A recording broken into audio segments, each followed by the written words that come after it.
Nika Baronta. Sumber: tulisan Alan Maling, ilustrasi. Dari berbagai sumber, Nika Baronta atau dalam bahasa Indonesia dikenal dengan kawin berontak, merupakan bagian yang tidak terpisahkan dari romantika sejarah Bima yang tetap akan dikenang sepanjang masa. Banyak kisah dan peristiwa yang terjadi pada masa itu, terutama antara tahun 1942 hingga 1945. Sejarawan Haji Abdullah Taibah dalam bukunya Sejarah Bima dan Ambojo menulis bahwa mungkin sebagian dari tanda-tanda kiamat itu telah terjadi di tanah Bima pada masa itu, di mana orang tua si gadis mendatangi Perjaka untuk secepatnya menikahi putrinya. Kebijakan Nika Baronta dipicu oleh keinginan militer Jepang untuk menjadikan wanita Bima sebagai Jubun Yanfu, pelayan bar dan wanita penghibur yang akan dikirim ke Pulau Jawa dan Sumatera. Hal itu disampaikan oleh perwakilan militer Jepang wilayah Sumbawa di Istana Bima kepada Sultan Muhammad Salahuddin. Mendengar informasi itu, Sultan yang dijuluki Mataki di agama itu, yang menegakkan agama itu, langsung memanggil para pejabat kerajaan, jendeli, camat, dan gelarang, kepala desa. Serentak seluruh pejabat kerajaan menolak, dan bahkan gelarang Panggawawi mengeluarkan keris terhunus sebagai bentuk perlawanan atas rencana itu. Akhirnya tercetus ide untuk mengawinkan para gadis Bima secepatnya dalam waktu yang sesingkat-singkatnya yang dikenal dengan Nika Baronta. Kebijakan Nika Baronta ini merupakan pilihan yang terpahit dilakukan oleh para orang tua, karena merupakan sebuah keaiban bagi para orang tua si gadis mencari laki-laki yang akan menikahi putrinya. Tapi daripada dibawa militer Jepang dan dijadikan pemuas nafsu sang Nippon, pilihan itu pun menjadi sangat tepat. Puncak dari peristiwa Nika Baronta ini adalah pada tahun 1944. Suasana huru-hara pun terjadi di mana-mana di Bima dan Dofu.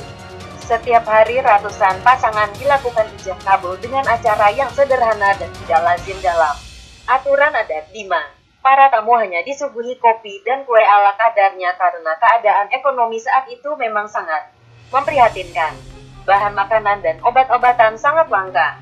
Orang-orang banyak yang menyulam karung goni untuk dijadikan pakaian. Para penghulu sepanjang hari berkunjung dari satu rumah ke rumah lainnya untuk memimpin prosesi akad nikah. Tidak heran jika pasangan pengantin yang tidak didasari oleh hubungan pacaran sebelumnya terlihat ikut. Kadang yang lakinya ganteng dan perempuannya pas-pasan. Kadang juga sebaliknya. Kadang pula ada yang sepadan. Tapi semua itu diterima sebagai sebuah anugerah dari Tuhan untuk dijalani mengayuh bahtera rumah tangga.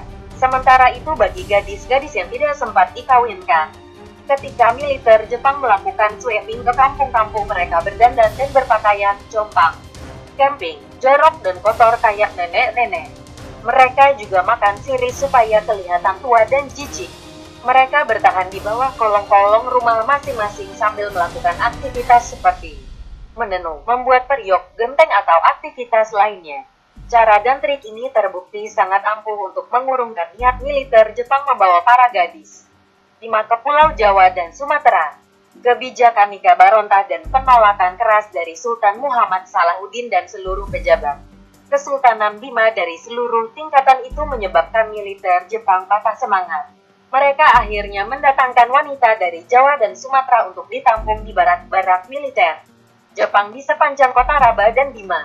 Bahkan mereka ditampung di kebun-kebun sayur milik rakyat yang dirampas oleh militer Jepang. Hingga akhir Perang Dunia Kedua yang ditandai dengan bom atom di Hiroshima dan Nagasaki. Para Yanfu ini terlantar di Bima. Mereka dinikahi oleh orang-orang Bima dan hingga sampai saat ini mereka beranak keturunan di Bima, tanpa pernah kembali dan mengetahui kampung halamannya dulu. Hal yang sama juga dialami oleh para Yanfu di Pulau Buru dan Seram. Mereka terlunta-lunta tanpa makanan dan uang. Mereka tidak tahu jalan pulang. Akhirnya mereka dinikahi oleh para kepala suku dan tertua adat sebagai istri kedua bahkan selir. Penulis Alan Maling juga mengurai secara lengkap kisah Nika Baronta ini dalam sebuah novel sejarah yang merupakan bagian dari kisah nyata percintaan dan perjuangan Jubaidah dan Anwar yang diwarnai hiruk-pikuk keadaan dan semangat juang para pemuda pejuang saat itu. Nika Baronta adalah salah satu torehan sejarah negeri yang harus tetap dikenang untuk dijadikan cermin hari esok.